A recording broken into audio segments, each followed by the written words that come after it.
So what is Bitcoin? Bitcoin is a decentralized digital ledger that allows for peer-to-peer transactions. So it's a ledger. It's an account of who owes what to whom, and it's decentralized. There's a copy of it on every single computer or node in the system. This means it's not vulnerable to the threats that having information all in one place presents, such as hacking, changing the numbers, extortion through freezing assets, etc. Finally, it's peer-to-peer, so I can send Bitcoin directly from my wallet to yours without the need for a bank or credit card company as an intermediary. So how does it work? The digital ledger, which is Bitcoin, utilizes blockchain technology, which groups transactions into clumps or blocks and then adds them to the chain of previous blocks through the work of the Bitcoin mining computers.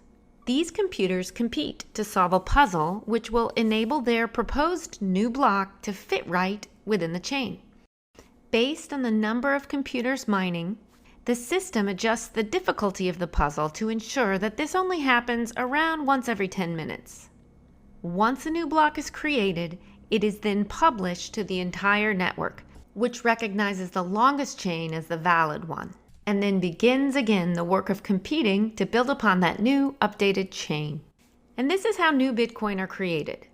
With the insertion of each new block into the blockchain, a specified number of new coins are generated and available to be sold by the miners. These Bitcoin are in turn made up of 100 million smaller units called Satoshis, enabling the buyer the option of purchasing fractions of coins if they so choose. Originally, when the Bitcoin ledger was first launched in 2009, 50 new Bitcoins were created every 10 minutes with the addition of every new block. But every 4 years, that number is cut in half in an event known as the halving. This means that Bitcoin is a deflationary asset with less and less new Bitcoin available for purchase over the years. There will come a time when new blocks will only generate a few Satoshis at a time, and the system will work for an entire year without releasing a single new Bitcoin. For this reason, there will never be more than 21 million Bitcoin ever mined. So while the availability of new Bitcoin is getting scarcer and scarcer, the number of new adopters is growing worldwide. Additionally, many of the people who currently own Bitcoin say that they will never sell their coins, but rather if they are ever in need of money, they intend to take out a loan using Bitcoin as their collateral as it grows in value.